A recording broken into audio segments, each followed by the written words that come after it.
Welcome back to the Chicago Tomahawk. I'm Mike, and I got my line mate Matt with me. And today we're gonna go over the Hawks, their latest win yesterday. It was great. I was so happy, and it kind of lines up with one of those things where, Hawks get a new coach, breathes new life into the team, and they came in, they beat a pretty tough Nashville team. I thought Soros was, per usual, standing on his head. He's such a great player, such an exciting player to watch, and I think that Nashville has a really good thing going there.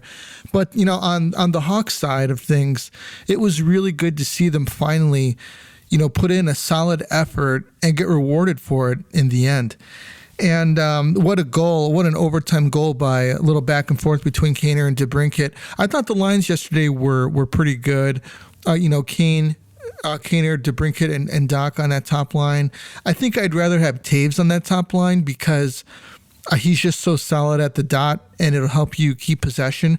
But maybe as the season goes on, we're going to see the lines kind of morph a little bit more. Maybe we'll see a little bit more from Dylan Strome. Unfortunately, it looks like Brandon Hagel got an injury yesterday, which is really unfortunate because on a Twitter space that I was on, I was talking about how, Nylander essentially doesn't have a spot on the team right now because his skill set is really geared towards being a top six player, but there aren't any top six positions open, just bottom six, and he doesn't really play well in the bottom six. So with Hagel going down, I wonder if that's opening up a spot for Nylander to kind of slide in on that second line role where Hagel was, second line right wing. So we'll see how this situation goes, and we'll see what happens with Hagel's injury. I was really, really happy with the outcome of this game. Obviously, I thought Lankinen played pretty well. He could have done better on that one goal that he let in, but he had a spectacular save in the third period that really saved the team. And it would have been a heartbreaker if he wouldn't have made that save, and he made such a great save, a glove hand save. So, for the first time this season, I want to say that the Hawks played a very good defensive game yesterday. They didn't let any odd man rushes through. Normally, when Nashville was trying to break into the zone, there were two defensemen back, at all times, and it was really great to see. To be honest with you, something that really stood out to me was that Jake McCabe probably had the best game that he's had as a Blackhawk yesterday. And I just thought that he looked really, really good. And I don't think it's a coincidence that it's the first game with Colliton gone. When he was playing in Colliton's system, the problem that he had was he was being asked to play the defensive position in a way that he does not play. He's not the typical, he doesn't like to pinch up as as an offensive threat. He's a defensive defenseman. And you know what? I thought that he played really, really well, and I think that having a more defensive system will help with his game. And to be honest with you, that will give freedom to Seth Jones to kind of go out and kind of do his thing. So, Matt, have you heard of Derek King before, other than, before Colliton's firing? I never heard of him, no. Me either, and actually today, this is, we record this on Sunday. Earlier today, I had what's called a Twitter space where I get on Twitter and I kind of leave the forum open. Anybody can jump in and, we could talk, some hockey. So anyways, I jumped on earlier today and had a few people on. We were talking about Derek King and pretty much how nobody has really heard of this guy. And, what his experience is, it's just like a Jeremy Colliton 2.0 type of a deal, and I'm just looking to get like some information on the guy. Yeah, I really heard nothing about him. I just saw a couple quotes he had. He said, I've had people ask me about my style, and he says, I don't think I have a style. I just get a feel for the game and feel for the players, and I just go with that. So that's what he said. Well, I guess that's better than hearing, I guess somebody... Yeah. pretty much looking at the game from the stat sheet or the analytics and saying this is how we're going to manage the team, which is essentially kind of what Colliton did. And I'm not gonna badmouth the guy. The guy gave his effort, he gave his all, and Yep. and it didn't work out, and that's what it is. Whatever. Yep. But Derek King. I've heard the guy is a bit of a tough guy. He's a old school type player. So I would imagine he's somewhat of an old school type coach. And something that we talked about earlier, and something we've mentioned earlier in the podcast, is that do older style type of coaches blend in well, or are they able to coach the newer, younger type of kids who may need a little bit more coddling compared to players that are older? Well, I think that John Cooper is probably the only younger coach that has been effective. And when I say younger, I think what is he, like in his late 40s, early 50s, I think? I wanted to say late 40s. Yeah, he's a young guy to me, but Colliton, I feel like he was almost the same age as Seabrook, and Yeah. it might be hard for the players to I don't know, like take authority from this guy. It's like, well, this guy's like was in the same high school class as me or something. But Yeah. I think the old school coaches, like say, like I guess you could throw Mike Babcock, Bruce Bujo, Tortorella. Those guys have experience. Colliton was an experiment. It didn't work, like you said. Give the guy some credit. He did the best he could with what he had, and what he had a couple seasons ago was just brutal. You can't really blame him. But this year, I give credit to Bowman because he gave him better tools to play with, and it's not working out. Something had to change, and the problem that with Colliton was he didn't change anything. It was the same routine, same game plan every night. He was like too stubborn to change, I think. But back to your question, I think the older school guys, like the rough kind of old school players, like Craig Berube on St. Louis, those guys have been effective over the years. So I'm hoping this guy works out. If not, next year we'll probably have a new guy. Yeah, I believe it was mentioned yesterday as well that there is not going to be a head coach search until the season is over with. So It's just fair. yeah, It's fair. so they're going to give Derek King the year, see how it goes, and obviously we'll see how it goes. It also begs the question: does there need to be a specific age difference between the head coach and the players for there to be kind of like a seniority type factor where they can look up to a guy and they see some kind of a not a fatherly figure, but a figure of authority, I should say. Yeah, when I played, usually the coach was way older, and it was easier. You're afraid of them, but you respect them still. I think that helps. When you see a young coach, like a young guy right out of high school, say he's coaching a high school team, it's like, come on, you're like friends with these guys. How can they take you serious? You know what I mean? So Yeah. hopefully this guy. I don't think a lot of guys have played under him because some guys maybe in Rockford played for him over the years, but obviously Taves and Kane and like the core guys, they're gonna see, hey, this guy's older, he's been around, so let's give him a shot, and let's hit the reset button. In all honesty, we have an opportunity right here. We're about 1-9-2, and this is an opportunity for this guy to come in and say, hey, look, I'm new here. This is my first NHL game, but I know how to play hockey. I understand the game of hockey. Today, we're not 1-9-2 anymore. We're 0-0-0. And from here on, it's a new beginning for this team, for us as a team. And we can move forward from here so that they're not like, okay, now we're 2-9. Now we're 3-9. Getting that mentality in their head that they're getting a fresh start to start it over with this god-awful beginning start to this season, which could not have gone any worse than what it has gone already. And everybody gets a fresh start. And maybe that can spark this team because they look like they had zero interest the other day in their last game against Winnipeg. They look like they didn't want to be there. I think that was a good reason for Colliton to go because he completely lost the room. He lost it months ago, but But I like you just said, I think that's going to be his pregame speech.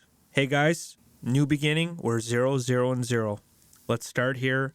Anything could happen. Let's get it to go. Let's get it going. And hey, look at Craig Berube with St. Louis. When they Right. called him up, they were terrible. They were dead last. And what did they do at the end of the year? They won the Stanley Cup. Not Right. saying the Hawks are going to win the Stanley Cup, but anything could happen when you got a coach that changes the culture a little bit and expects hard work from these guys. So I'm hoping it goes well for the guy so we can get back on the winning ways. I was actually just going to bring that up, was that maybe this is the new coach, the new beginning that we need. You know, it isn't all the time that every team gets an experienced coach that's already been in the league. You know, guys have to break into the league at some point to become, you know, a new coach in the league. So, I mean, this could be a good start for Derek King. I mean, he's got good players. You know, he doesn't. It's not like he's on a really bad team that doesn't have any players. He's got good players to look at, and he's just going to need time to really see these guys play and kind of get his mind around it. You know, kind of like any job. You know, when you start a new job, you don't go in there with the prior knowledge that you have from your old job.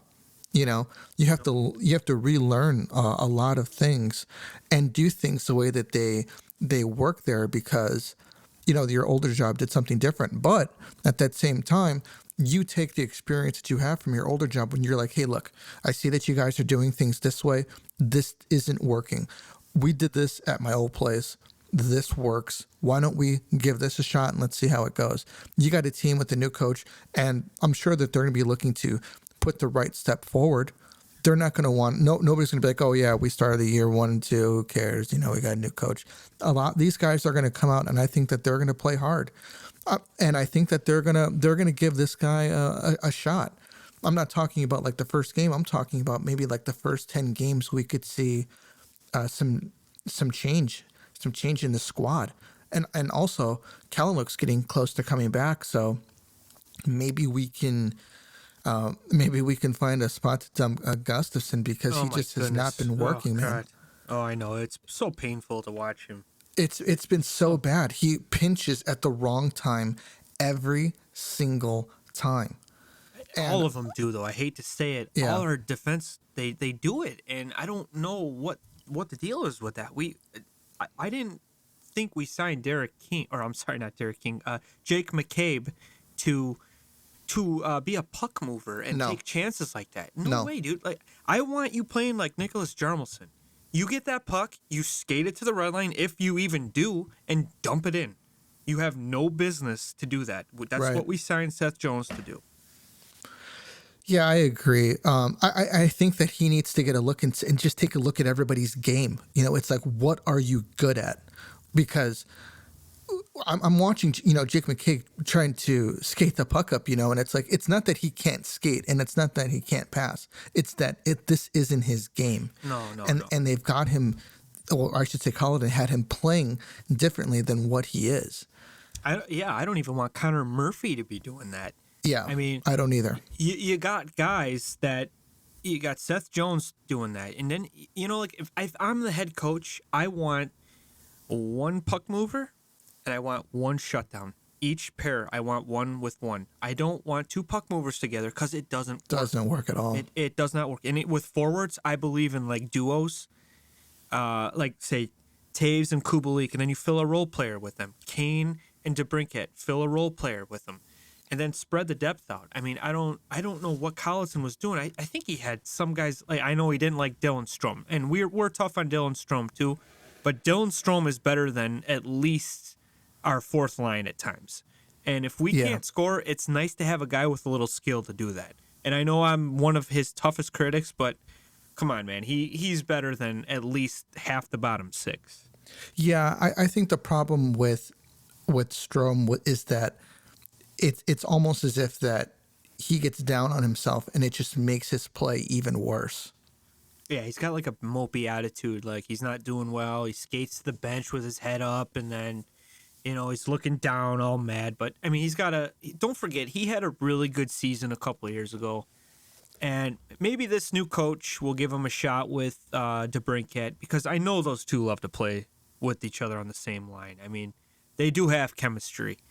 And it's just he's got to take his chance and run with it. He cannot dog it. He like once you get that spot, it's hard work for the rest of the year. You can't say, "Oh yeah, I'm secured."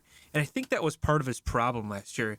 It's like Taves being out and a couple other guys. He was the number one center. Like Doc was hurt too, and he probably went in there like, "Yeah, I'm the number one center. I just signed a 2-year deal, $4 million a year, whatever it was, and I can kind of coast." And he did, and it was terrible. He had a rough season, so he's got to get that hard work mentality back. Do you think that there is honestly a spot on this team for DeHaan and Gustafsson? To be honest, man, I thought DeHaan would have been gone with that expansion draft, and I think the Hawks were surprised too. I mean, that cap hit is a little high for a guy like him. He doesn't do much for $4 million to me. I think that he'll be gone at the deadline. I think a couple guys will be gone at the deadline. I think possibly Strome. Honestly, Fleury could be gone. Somebody wants to take a shot. I mean, right now he couldn't stop a beach ball. But I think like we're going to be, we're still going to be at the bottom unless we have a miraculous turnaround. But we should start stockpiling on some picks and keep building. I think Fleury stays, and that's because he wants to stay with his family. He doesn't want to move. I would imagine that Bowman gave him some kind of a guarantee if he plays this season that he doesn't get traded. Well, because he's gone, though. He's looking for. Well, yeah, he's gone, but I mean, he can go to the next guy and be like, "Hey, look, here's the deal that I have with Bowman that." In order that me coming into play this year, I don't get moved because I had to move my family from Vegas to here, and I'm not looking to move again. Because he could honestly say, okay, well, you move me and I just won't report, and then that'll be it. I think if it's a team like Pittsburgh or a team that's going for it, say like the Oilers, I don't think he would turn it down. Really? To win a Stanley Cup? No, I don't think he would. Because right now it is no fun playing. He's a happy-go-lucky dude, but when you're giving up 5 goals a game and getting smoked, I could just see him like, hey, I need a change. So I could see it happening. Yeah, I guess we'll see. But I honestly don't see it happening. It was a big deal with him moving, and I know he was really upset with Vegas about it. And well, he was the fan favorite there. He was loved. And yeah, he was. We talked to Jason on the Vegas Fever podcast. He was upset. I can just hear the sadness in his voice when he was talking about like, you guys are going to get a great human being, and you could tell that he was a fan favorite. Looks like Mark Crawford's been working with the team a lot since Colliton's been gone, drawing up things on the whiteboard, trying to get this team organized and together. So it looks like he's kind of somewhat running the show a little bit until King gets his feet set, because when was it? It was Saturday. They named him. They fired Colliton. They named him the head coach, and then he's got a game the next day. That's tough. Yeah, that's brutal, tough. Man. And it's going to be his first NHL game. Well, you know what? I'm just jumping back to Derek King here. He's played 830 career games, and he scored 261 goals, 351 assists.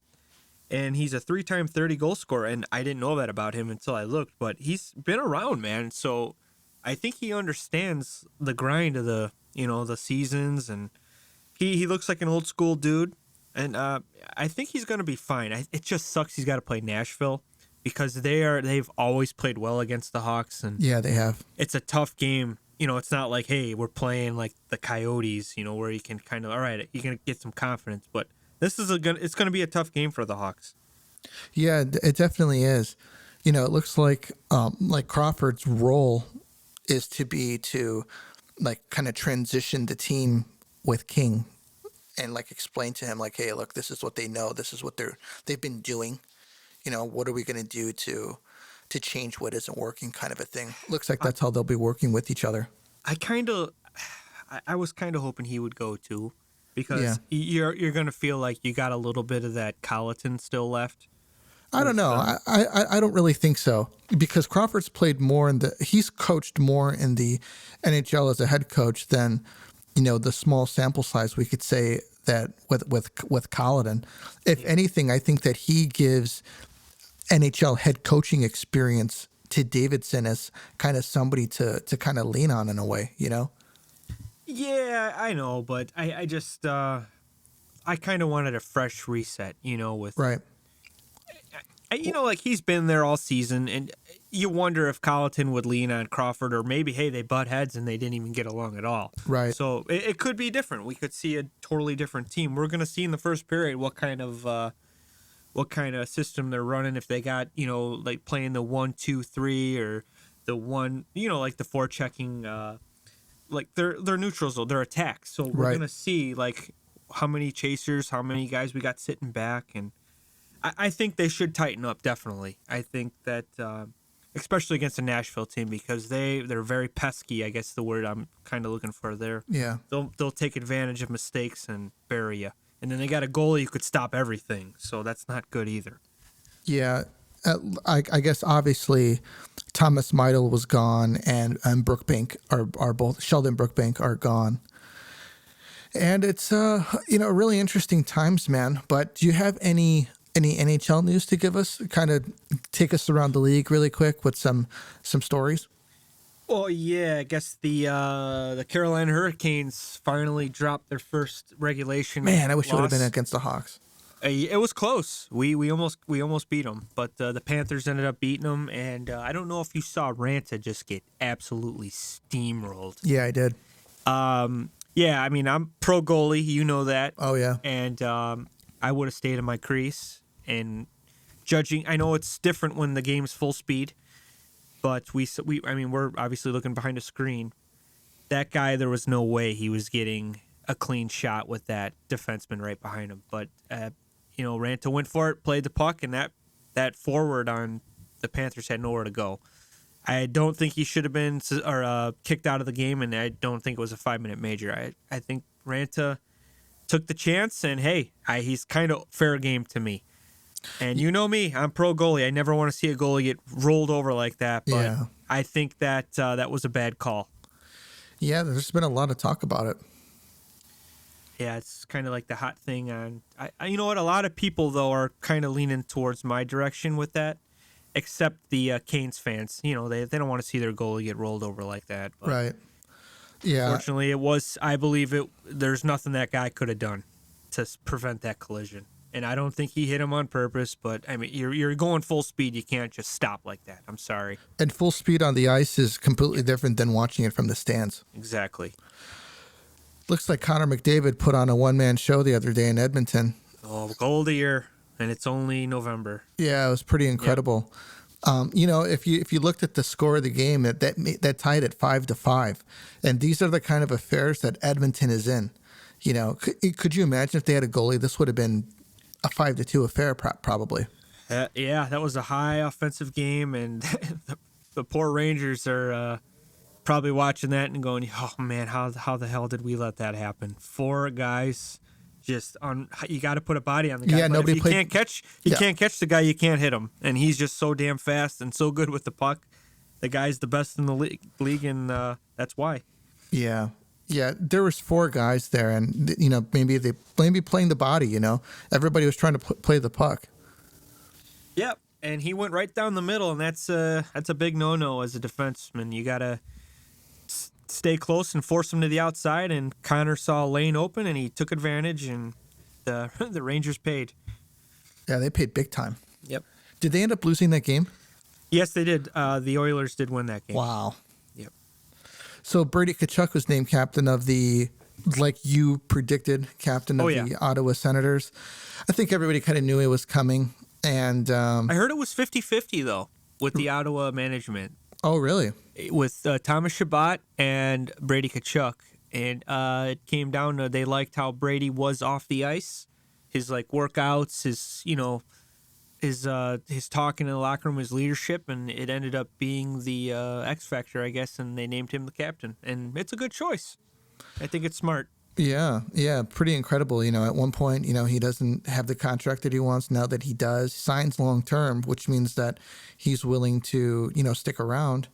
and he gets named captain. So we'll see if that changes Ottawa's their trend. But they still have a little bit of work that needs to be done there, and that a few things that they need to get cleaned up. And then I think that they'll be able to contend and definitely start pushing for a playoff spot. Where are you at with the Rangers? They're a good team, man. I'm actually surprised with their goaltending. I know the boys at the 30 on Broadway were, oh yeah, we're gonna win, we're good, we're gonna win, make the playoffs. And I know a couple people we know picked them to win the Stanley Cup. I think they're right there, man. I actually really surprised with how ahead of their rebuild, I guess you could say. They could be a contender, but I just think that the Panthers and the Hurricanes right now are the teams to beat. In a 7-game series, I don't see the Rangers beating any of those guys. Yeah, I don't either. They're just too strong. Adam Fox has been playing really well, but I don't think that'll be enough to take them over the top. Yeah, they. I was surprised they didn't name him captain after they signed him to that contract extension. I think did he get 7 years? Yeah. Pretty decent price, I think. Yeah. But yeah, they're probably going to throw an A on him and just make the whole team assistant captains, because that's a cool thing over in New York right now. Yeah, I know. It's absolutely ridiculous. That's weird. It's such an ego trip. Get over it. It's Detroit did it. I thought that it was ridiculous, and the Rangers doing it, I think it's ridiculous too. Yeah, just give Brett the A, give Fox the C, maybe Trouba or even Zibanejad an A, Yeah, I mean, I'm really surprised that Kreider's not getting a letter, considering he's a punching bag over there. I know. I think they've been trying to trade him for the last 7 years. I know. I'm just joking. I don't get it, man. I'd be happy with a guy like that, honestly. He's like one of the last power forwards, if you consider him a power forward out there. Like you don't see too many guys like him anymore. Big and drives the net tough. And yeah, but when he's not doing that, he's not doing anything though. That's the problem. He's better than Bickle was. Yeah, that's true. Those two are kind of similar. Yeah, in gameplay. You needed to get Bickle into the playoffs so that he could start scoring. Oh yeah, Bickle lived for the playoffs. Well, all right, everybody, do us a favor. Give us a shout out on Twitter. Give us a follow. We really, really appreciate it. We've been talking to a lot of people on there. It's really cool. We've been getting a lot of messages, and we're very, very appreciative of everybody. Thanks again. Thank you for listening. And we're going to keep dropping these. Next one's coming out on Friday. But until then, this is a Tomahawk. We're out of here.